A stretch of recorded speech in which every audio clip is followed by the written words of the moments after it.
get her, are not greater than free will. It is what the person does about these influences and urges, how he reacts to them, that makes a difference in his soul development. B. Cause of karma. Some things are more probable than others, but so long as there is free will, anything is possible. Thus free will and predestination coexist in a person. His past experiences limit him in probability and incline him in certain directions, but free will can always draw the sword from the stone.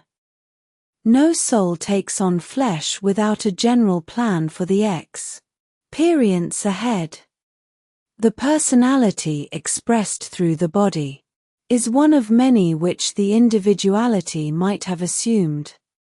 Its job is to work on one or several phases of the karma of the individuality.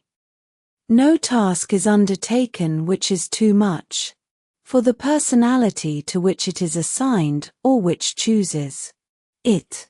Some souls choose their own entrances and set their own tasks. Others, having made too many mistakes and become dangerously subject to earthly appetites, are sent back by law at a time and under circumstances best suited to help them. The task is seldom perfectly fulfilled, and sometimes it is badly neglected. Choice of incarnation is usually made at conception, when the channel for expression is opened by the parents. A pattern is made by the mingling of the soul patterns of he parents. This sets up certain conditions of karma. A soul whose own karma approximates these conditions will be attracted by the opportunity presented, since the pattern will not be exactly his own. He must consider taking on some of the karma of the parents relatively in order to use the channel. This concerns environment, companionship, WDTH, the parents, and certain marks of physiognomy. Things other than pattern concern the soul in its selection of a body, coming situations in history, former associations with the parents, the incarnation. At about the same there is a river of souls it wishes to be with and with whom it has problems to work out. In some cases the parents are the whole cause of a soul's return. The child will be devoted to them and remain close to them until their death.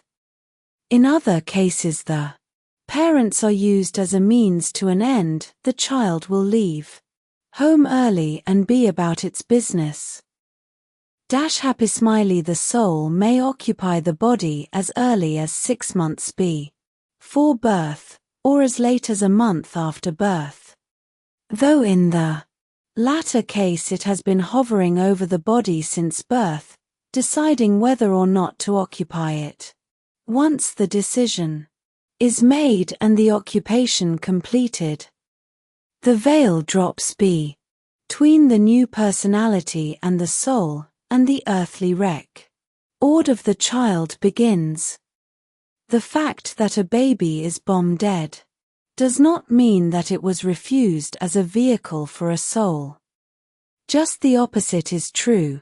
The chimel is withdrawn from the soul. No occupation is possible.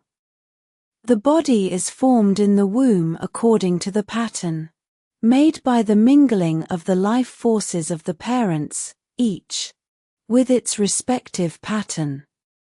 This is the metaphysical symbolism of type 47th problem of Euclid, the Pythagorean theorem. The square of the hypotenuse of a right triangle is equal to the sum of the squares of the other two sides. As soon as occupation by a soul takes place, the pattern of the soul begins to work its way through the body, and the Child's personality begins.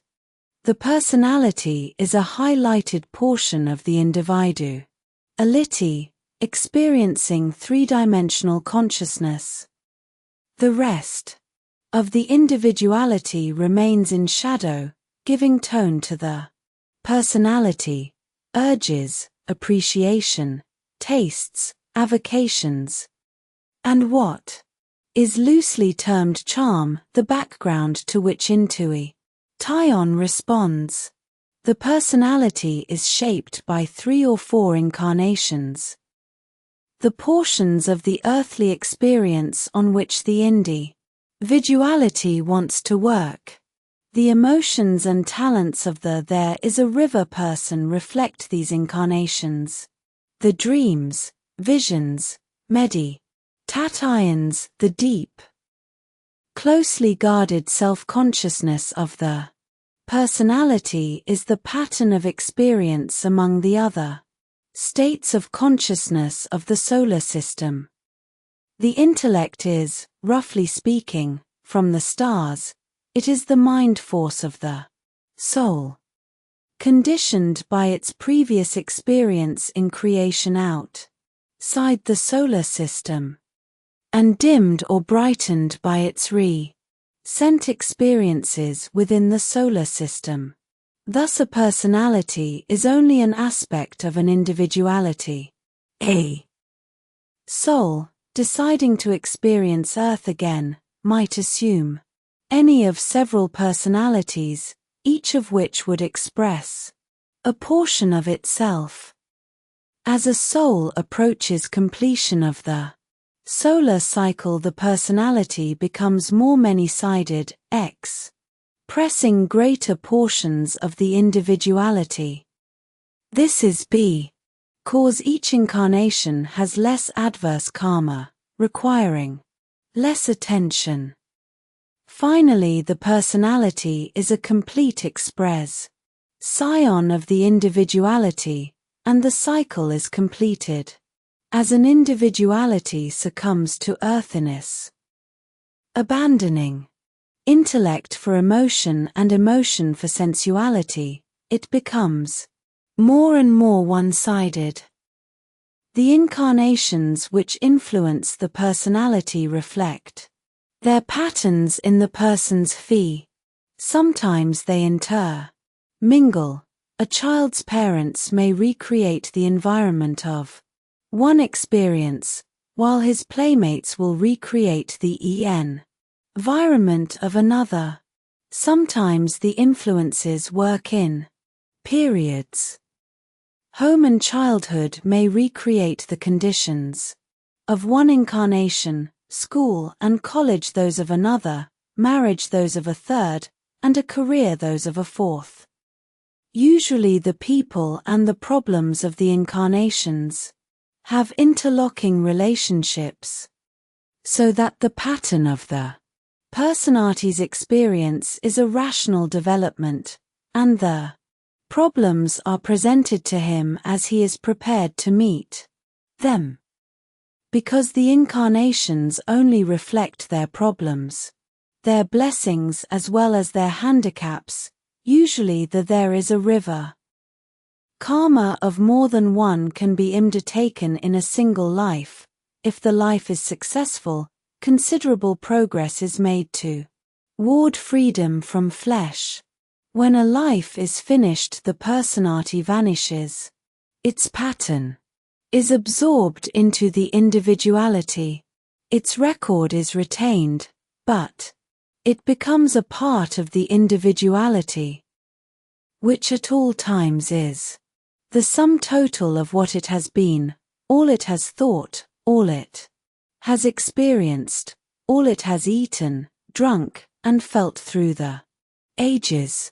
Here is an example of how extremes may meet.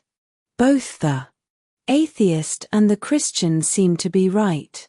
The atheist says, the personality does not survive after death. The Christian says the soul is judged after death and returns to its creator. Substituting personality for soul, both are expressing a truth. the personality is judged. Returns to its creator, the individuality, and is absorbed, giving up its own independent existence. The general plan for perfecting the individuality in its experience of the solar system then proceeds. Another state of consciousness is assumed as a trial or as a means of forcing the character of a future personality. So the problems of individualities, the problems of groups, the problems of races and nations, are worked upon time and again until, by free will, they are solved, and the souls go on to other worlds, other systems, other imiverses. The readings say, "To know that thyself, in its physical state, is a part of the plan of salvation, of righteousness, of truth, of the creative forces, or God, in the earth. Each person is a corpuscle in the body of that force, called God. Each person is a manifestation of the creative forces in action in the earth. Each person finds himself with a body, that's a ks expression of itself, and a mind capable of be. There is a river coming aware of what the body presents, what are the men present, and what influences are acting upon the body and upon the mind itself. Each soul enters the material plane not by chance, but through the grace, the mercy, of a loving Father, that the soul may, through its own choice, work out those faults, those fancies, which prevent its communion and at-one-ment with the creative forces. As to whether a soul is developed or retarded during a particular life depends on what the person holds as its ideal, and what it does in its mental and material relationships. About T-hat ideal. /Lee is a purposeful experience CE. And the place in which a person finds himself is one in which he may use his present abilities, faults, failures, virtues, in fulfilling the purpose for which the soul decided to manifest in die three-dimensional plane. Know in thyself that there are immutable laws, and the universe about thyself is directed by laws set in motion from the beginning. So, as ye condemn, so are ye condemned. As ye forgive, so may ye be forgiven. As ye do unto the least of thy brethren, so ye do it unto thy Maker. These are laws, these are truths, they are unfailing. And because he may often appear slow in meting out results does not alter or change the law. An error, a fault, a failure, must be met. Though the heavens, the earth, may pass away, his word will not pass away. His word is the way, the truth, the light. Each soul must pay to the last jot or tithe. How can ye do his bidding? Not in mighty deeds not in exaltation of thy knowledge or power, but the genderness of the things of the Spirit, love, idness long-suffering, patient these. Thy elder brother, the Christ, has shown thee that there is a river who, applying them in thy associations with thy fellow man, day by day, here a little, there a little, may become one with him as he has destined that thou shouldst be. Wilt thou separate thyself? For there is nothing in earth, in heaven, in hell, that may separate thee from the love of thy God, of thy brother, save thyself. Then, be up and doing, knowing that as thou hast met in Life those things that would exalt thy personal self, these ye must lose in gentleness, in patience. For in patience ye become aware of your soul, your individuality lost in him. Your personality shining as that which is motivated by the individuality of thy Lord and Master. Thus does your destiny lie within yourself, and the destiny of the world. Hold fast to that faith exemplified in thy meditation, in thy counsels, in thy giving out to thy fellow man. For he that hides himself in the service of his fellow man through the gifts, through the promises as are in him, hides many of the faults that have made him afraid through his experience in the earth.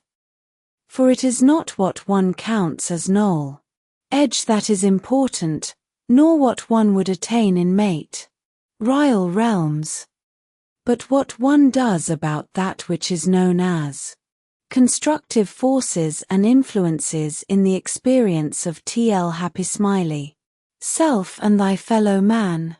For, as he has given, as ye do it unto others, ye do it unto me. He is the way, the life, the light. He is the Creator, he is the giver of au good and perfect gifts. Man may sow, man may act in material manifestions, in matter, of spiritual forces. Yet the returns, the increase, must come from and through him who is the gift of life.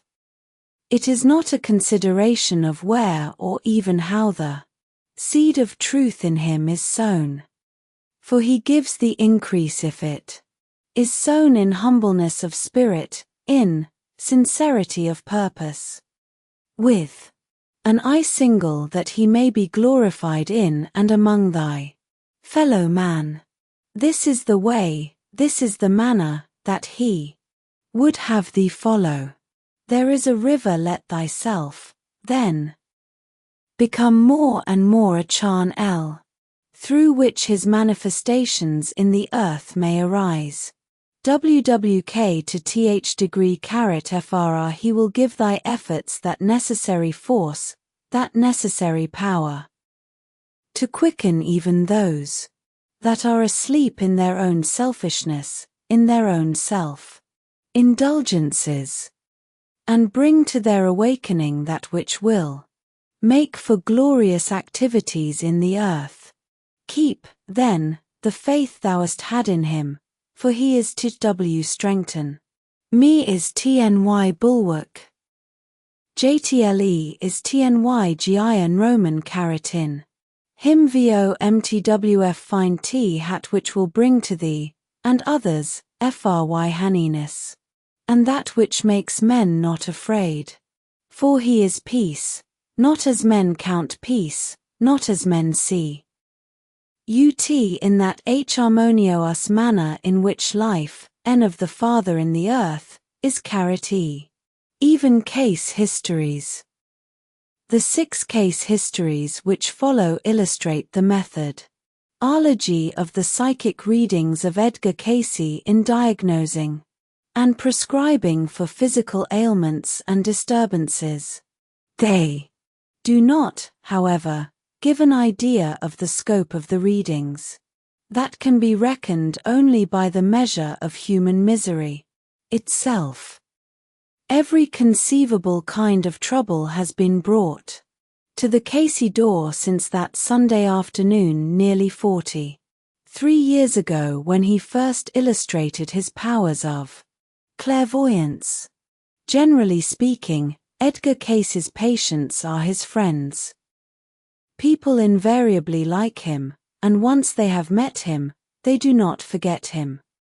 Sometimes it is difficult for the new comer to dissociate the impersonal information of the reading from the warm, friendly character of the medium.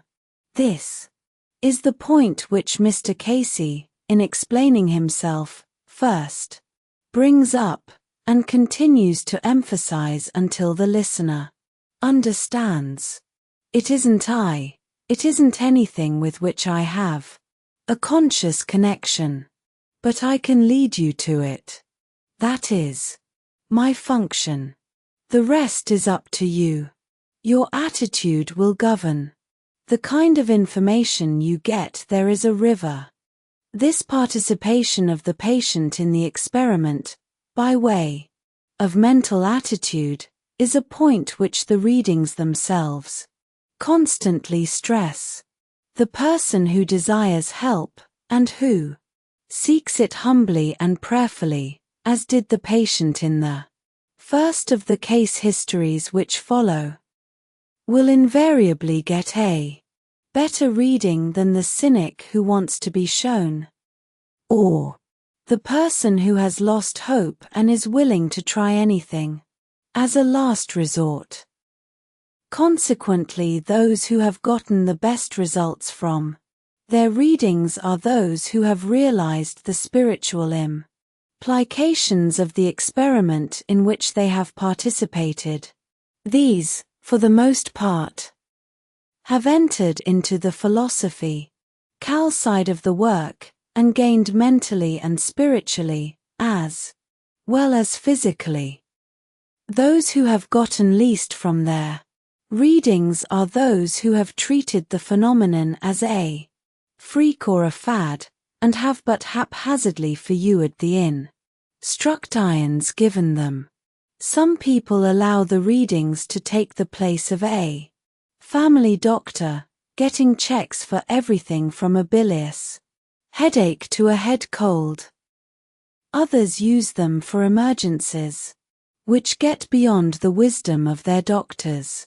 Still others, the chronically ill, employ them as a sustaining aid, so that they may remain alive and active as long as possible. 1 woman has been getting checkups regularly for 12 years, during which time her malady has been kept under control, and she has enjoyed an active physical and mental life. The fundamental worth of a reading is, of course, the diagnosis it gives. If the phenomenon of clairvoyance is accepted as fact, the diagnosis is invariably correct. Armed VNTH it alone, most people could get well, for the remedies for almost every trouble are known. The secondary worth of a reading is the basic, far-reaching nature of the treatment it outlines. It aims at eliminating the cause, not the effect, and it assumes for its god a completely healthy body. For this reason it almost always gives instructions as to diet, eliminations, exercise, and rest. Consequently, a great many there is a river. Patients, after they feel a little better, go back to their old habits of eating too much, working too hard, exercising too little, and never achieve the well-being which their readings point out as a possibility. These people waste their own and Mr. Casey's time. But on them, fortunately, Mr. Casey does not have to depend. There are other cases, hundreds and hundreds of them, wherein the treatments have been faithfully followed, and the predicted results have been achieved, so that the reader may become acquainted with the step-by-step procedure in such cases. Half a dozen typical examples have been selected from the files, and are hereinafter set down. The history of this case is best told through the correspondence. It is a typical example of the daily requests for help. Mr. Edgar Casey, Virginia Beach, VA. Dear Mr. Casey, some time ago, I read an article in the magazine Health Culture on the wonderful work you have been doing for the past 25 years, Diagnosing Diseases Through the Subconscious Mind. The article was from the pen of Dr. Thos Garrett, NY. The article was like a ray of hope for me. Briefly, my case is this. For the past 25 years, since my ordination to the priesthood in the Catholic Church, I have been engaged in the work of young missions. About 15 years ago, while at the altar, I suffered an attack that had all the appearances of epilepsy. There is no epilepsy to my knowledge in our family. About every 3 to 4 years since that time, I have had, at the altar in all cases but one, a similar attack. You can understand life under these circumstances is very trying. Uncertainty of never knowing when an attack will come on makes life very trying. I feel like one caught in a trap. The attack is always preceded by a trembling of the hands and body, which I control. Then follows a period of unconsciousness. Knowing of the amazing gift which is yours, I am asking you to diagnose and cure my case. There is a river. Will you let me know what offering I can give you? I have very little money but will give what I can. The article by Dr. Garrett has given me such hope. Will you kindly answer this letter at your earliest convenience? An early answer would be greatly appreciated by one who has been a constant sufferer from fear these past years. Sincerely yours, dear name. I have yours of the 25th and sincerely hope that with his help, I may be of a service to you. Thank you for writing me. I trust I may be of a service. I would not have you pay me anything. I ask that you fill out the enclosed blank or give the information asked for on it, and, if you wish to contribute anything, say a mass for my friend, a young Catholic who is in my home trying to regain his health. He was a schoolmate of my son. He is on the improve, slowly, but surely, and is a lovely and competent young man. I am sending you some data. Father, I hope you will enjoy reading it. I will appreciate any comment you may make. Only 2 readings can be given each day. The time we have set for yours is the morning of the 6th of October, 10:30 to 11:30. Estimated. We ask that, if practical, you keep the hour in prayerful meditation. Please let me know if it is convenient for you to keep that hour. Thanking you and sincerely hoping to be of a service, and asking that you remember me in your prayers, I am sincerely yours, signed, Edgar Casey. Dear Mr. Casey, your most welcome and cordial letter. Together with the readings and case histories reached me this morning. God has endowed you with an amazing power. I am seeking that power sincerely in the hope that by a permanent cure, I may be able to give my whole fee to the work of helping humanity to a better knowledge of God. This has been my work through There Is a River. 25 years in the priesthood, young Catholic missions, trying to lead people to God. Let me thank you sincerely for your kindness in making me an associate member free of charge in the Association for Research and Enlightenment. Rest assured I will say Mass for Yom, good friend. Rest assured also, Mr. Casey, I will say Mass for you, and pray for you, to the end that God may give you, through your truly wonderful faculty, the power to restore me and others to good health and a better appreciation of life's purpose. On the morning of October 6th, I will spend the hour from 10:30 to 11:30 Eastern Standard Time in prayerful meditation. This is the hour you have set aside for my reading. May God bless you. You have my sincere prayers and belief in your great work. Sincerely yours. The reading was given on the morning of October 6, 1939. The major portion of this reading follows. Yes, we have the body here, name. As we find, the general physical forces are very good in many respects.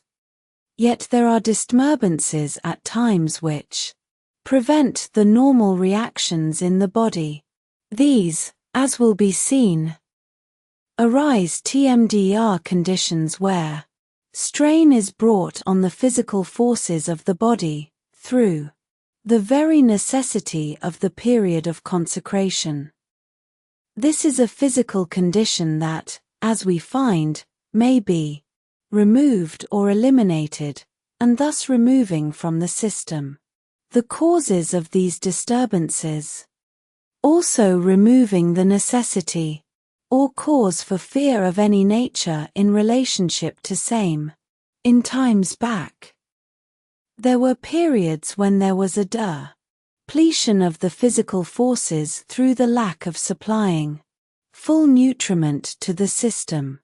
This caused, in those areas, about the lacteal and umbilical plexus, a form of lesion, a tautness. Not that it affects, as yet, the liver or the spleen, or even there is a river. The gall duct's activity, though eventually, without its removal, it may cause disturbances through that area. But with the periods of activity in which there is the refraining from foods, this becomes a retroactive condition in the physical force of the body, thus producing a spasmodic reaction in the nerve forces about the area, causing a reaction through the sympathetic and cerebrospinal center from the lower portion of the solar plexus center. Thus there is an inclination for the losing of control of the sensory forces, for it produces, from the reaction, a condition at the first cervical, or through the medulla oblongata, an unbalancing, as it were, of the reflexes to the sensory centers.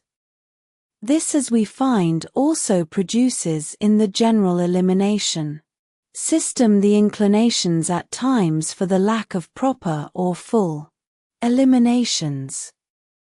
When there has been, and is, the better or perfect accord in this direction, there is not such a great stress upon this disturbance in the right portion of the upper abdomen, as has been indicated, about the umbilical and lacteal duct center. Here we would find, upon examination, a cold spot. In making applications for eradicating the causes, then, we would apply each evening, for 2 evenings, the heavy castor oil packs, at least 3 thicknesses of heavy flannel, wrung out in castor oil, as hot as the body can stand same, and placed over the lower portion of the liver, gow duct and cecum area, this extending, of course, to the umbilical center. Let these remain for 1 hour at each application, keeping the packs hot by wringing out of the hot castor oil 2 or 3 times during the application. After the 2 days of applying the packs, we would begin then with the osteopathic adjustments, with particular reference to a subluxation, as will be found indicated in the there is a river lower portion of the 9th dorsal center, or 9th, 10th and 11th. Coordinate such correction with the lumbar axis and the upper dorsal and cervical centers. There should not be required more than 6 adjustments to correct the condition. 2 of the castor oil packs should be sufficient. But if, in the administration of the adjustments, it is found that this has not relaxed nor removed the cold spot, then apply the pack again. Then, be mindful that there are good eliminations, or a perfect or full evacuation of the alimentary canal each day. When necessary, use a vegetable compound as a laxative, such as or that having a senna base.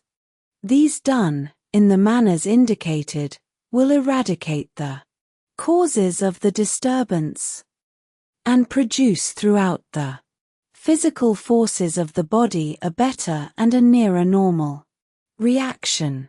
Keep that attitude of consistent help, aid for others.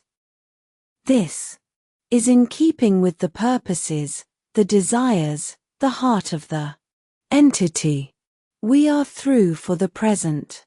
Dear name. I hope you find the information interesting and the suggestions as beneficial as so many hundreds have found them through the years. I do not know how to thank you for your letter. I can assure you that you have brought joy to the young man here, as well as to myself. We can only hope your experience with the information will be as helpful as our own has been. I will appreciate hearing from you. Thanking you and trusting to have been of some service. I am Edgar C. Akers. There is a river, dear Mr. Casey. Your reading and the suggestions for cure, also your personal letter came to me today. Thank God, and you through whom God is working, after all these years I have got, through your aid, at the root of the trouble and have had the remedies pointed out to me. The osteopathic treatments can be secured herein. I am just at a loss to know how to go about the application of the castor oil packs. They should be applied by one who has a scientific knowledge of the areas mentioned in your reading. 2. Go to a doctor here who does not understand or who has no knowledge of your truly amazing power would mean a refusal. If you could suggest someone who could apply those packs scientifically without the necessity of my going to a medical doctor, it would indeed solve my problem. I am so anxious to start the treatments at once. I said Mass this morning for your good friend. I am saying Mass for you tomorrow that God may grant you many years of usefulness to mankind. May I thank you again for your great kindness to me. I shall never forget you. Dear name, thank you for yours of the 11th. Let me tell you how appreciative my fee end is for your saying Mass for him. I thank you also for your thoughtfulness of me.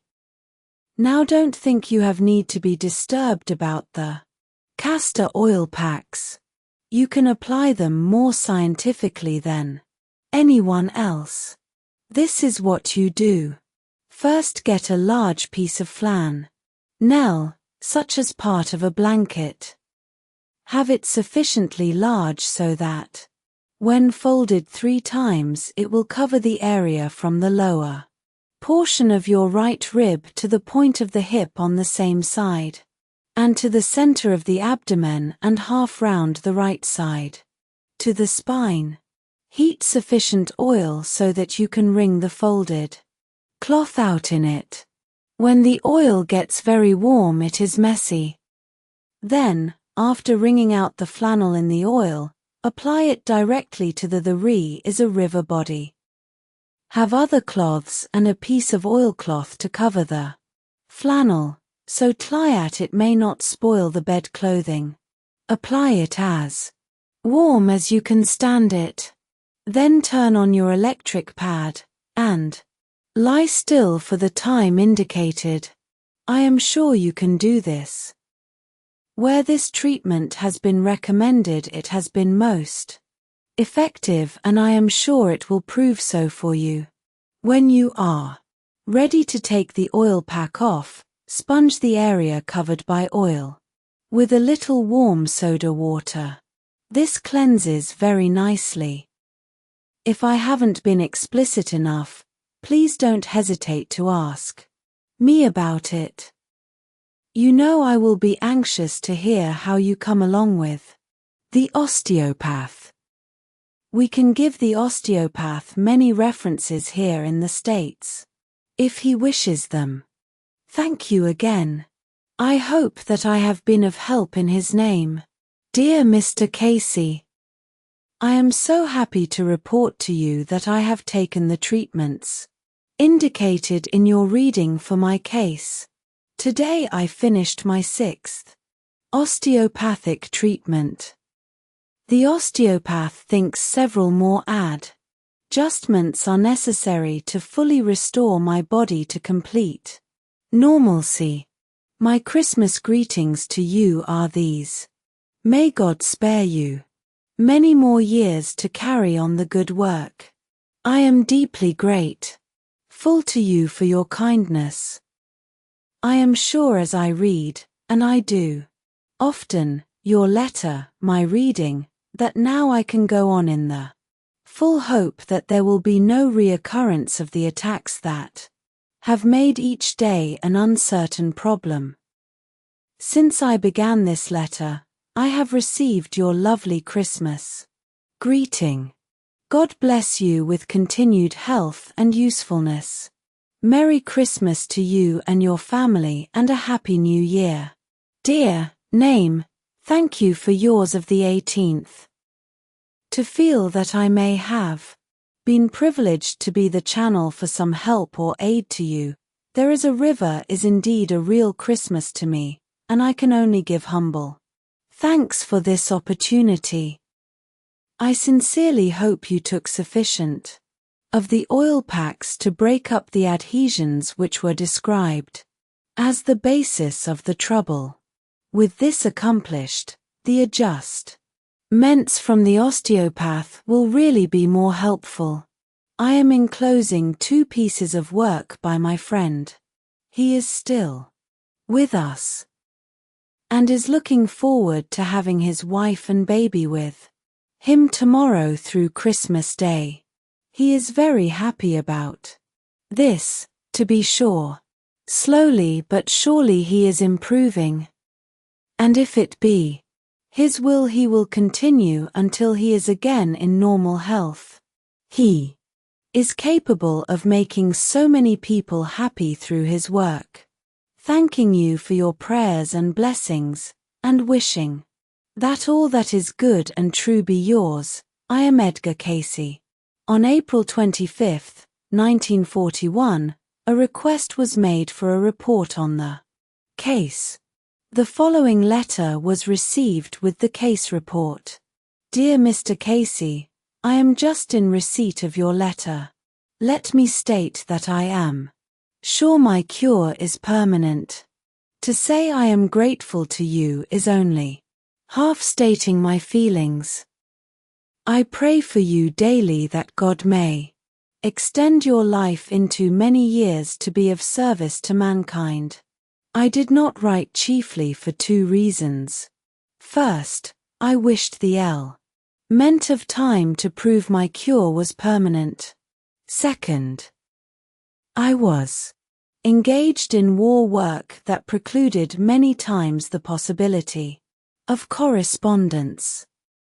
It must be a source of great comfort to you to know you are doing so much good for humanity. Let me tell you, I will never forget your kindness to me. May God bless you always. Individual case report, date of reading October 6, 1939. Case number 2019. Please answer the following questions carefully. 1. In your opinion, did the analysis of the reading cover the condition? There is a river ANS. Yes. 2.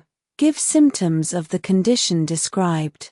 ANS attacks over a period of 9 years.